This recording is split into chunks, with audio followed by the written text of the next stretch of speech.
Bonjour les fans d'anime et de manga, bienvenue dans le QG du Geek.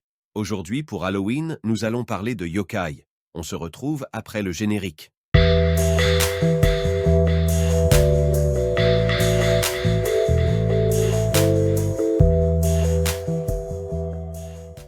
Mais c'est qui me volerait ma place, lui? Non, je reprends ma place. Donc bienvenue et bonjour sur le QG du Geek. Aujourd'hui, comme il a pu vous le dire, on va parler des yokai. En effet, la mythologie japonaise, ce n'est pas que les kami qui représentent tout ce qui existe dans la nature. Ce sont aussi des esprits, des fantômes ou des monstres avec des comportements parfois très étranges. Car le Japon est riche d'un immense bestiaire vraiment très original à nos yeux d'occidentaux. Ils sont parfois tantôt espiègles, mais aussi parfois très effrayants. Les yokai se comptent par centaines, voire plus, et il en apparaît vraiment tous les ans, avec des nouvelles légendes urbaines par exemple. Mais alors comment on peut définir les yokai? On traduit souvent le mot yokai par démon. Alors attention, ce n'est pas un démon de la manière dont le voient les occidentaux, en effet il n'a pas lieu avec la religion, ou pas de la même manière en tout cas. Ce ne sont pas non plus des monstres qu'on voit comme chez nous comme malfaisants et affreux, puisque les yokai ne sont parfois ni l'un ni l'autre. Vous allez me dire un esprit alors? Ben non, pas forcément, puisqu'ils ne sont pas non plus forcément désincarnés. Si on prend le mot yokai en japonais, il est composé de deux kanji, yo et kai. Yo signifierait plutôt ensorcelant, attirant, voire calamité. Et en ce qui concerne le kanji kai, lui par contre, a plutôt la signification de apparition, mystère, méfiant. Le plus simple est donc de les considérer comme des créatures surnaturelles. Les synonymes qu'on trouve parfois pour le mot yokai nous ramènent vraiment à un aspect millénaire, puisqu'en effet, déjà dès l'ère Edo, on utilisait les mots akemono, mais à aujourd'hui encore, on peut les trouver aussi sous d'autres noms comme ayakashi ou mononoke, et oui, ça a un rapport, en effet. Alors qu'ils portent chance ou qu'ils portent malchance, ces créatures paranormales ou magiques sont les réelles incarnations des vies, des peurs, des rancœurs, ou encore bien d'autres sentiments très humains. Vous connaissez sans doute le tanuki ou le kitsune qui sont sans doute les plus connus, mais moi je vais vous parler d'autres formes de yokai aujourd'hui qui sont bien plus effrayantes. En effet, on est sur la thématique Halloween. Alors on est parti, quels sont les yokai les plus effrayants? Kuchisake Onna.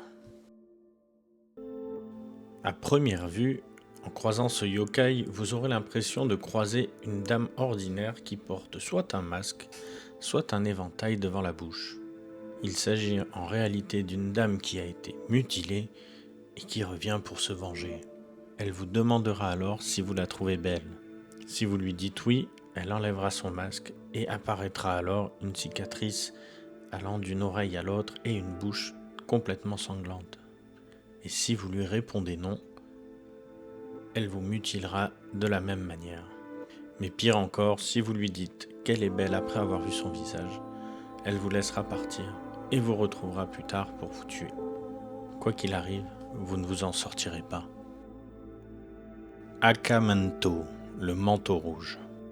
Il s'agit d'une légende urbaine qui circule dans les établissements japonais depuis les années 30, avec de nombreuses variantes. L'histoire se passe dans les toilettes les plus isolées de l'établissement ou celles qui portent le chiffre 4. Tous les élèves évitent d'aller dans ces toilettes-là, car ils portent malheur, jusqu'au jour où l'un d'entre eux est trop pressé et malheureusement ne peut faire autrement. Malheureusement, dans ce toilette, il n'y a pas de papier toilette. Et quand l'élève a fini, il entend une voix lui dire « Tu veux du papier rouge ou du papier bleu ?» S'il choisit le rouge, quelques secondes après, il sera poignardé et complètement écorché, comme la couleur du papier. Mais s'il avait choisi le papier bleu, quelques secondes après, il aurait gis sur le sol totalement bleu, complètement vidé de son sang. Aucune échappatoire n'est possible.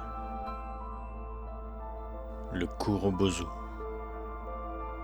Sa forme diffère énormément selon les récits, mais il s'agit en général d'une immense silhouette, souvent d'un moine, avec un grand corps noir. Il dégage une odeur insoutenable et peut changer de taille à tout moment et à très grande vitesse. Il viendra vous rendre visite quand vous êtes en train de dormir. Il s'approchera doucement de vous la nuit et se nourrira de votre souffle. Avec sa très longue langue, il vous lèchera le visage puis les oreilles et vous contaminera avec une grave maladie. Il viendra inlassablement toutes les nuits jusqu'à ce que mort s'en suive.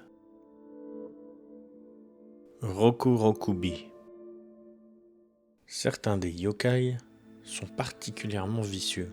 Rokurokubi, lui, possède le corps et bien souvent des femmes. La journée, les femmes restent telles quelles, mais dès que la nuit arrive, leur cou s'étend énormément et leur tête vagabonde dans les airs librement.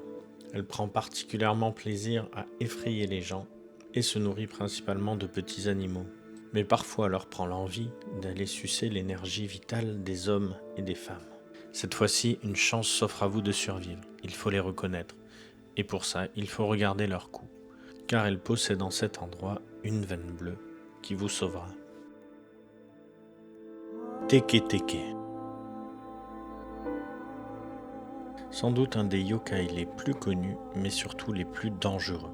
Il a inspiré divers films. Il s'agit d'une femme coupée en deux qui se traîne sur ses avant-bras, provoquant un bruit étrange et qui fait Teke Teke. Mais malgré son absence de jambes, méfiez-vous, elle est bien plus rapide que vous. Et vous traquera jusqu'au bout pour récupérer vos jambes. Shirime. Après avoir découvert le yokai féminin le plus effrayant, nous allons découvrir le yokai masculin le plus terrifiant. Vous ne serez jamais prêt à ce qui vous attend. Il s'agit d'un homme en kimono qui va venir vous aborder et vous demander si vous avez un peu de temps à lui consacrer. Ne vous laissant pas le temps de répondre, il se penchera en avant et découvrira son derrière, simplement orné d'un œil, car son seul plaisir sera de vous choquer. Désolé pour ce petit prank, mais si vous souhaitez d'autres vidéos sur les yokai, n'hésitez pas à me le dire en commentaire. En tout cas, j'espère que cette vidéo vous a plu. N'hésitez pas à vous abonner. On est déjà 9040 exactement. Donc, si on arrive à 10 000 d'ici la fin de l'année, je vous prépare une très grosse vidéo sur l'histoire du manga. Voilà, merci de m'avoir suivi et à bientôt dans le QG du Geek.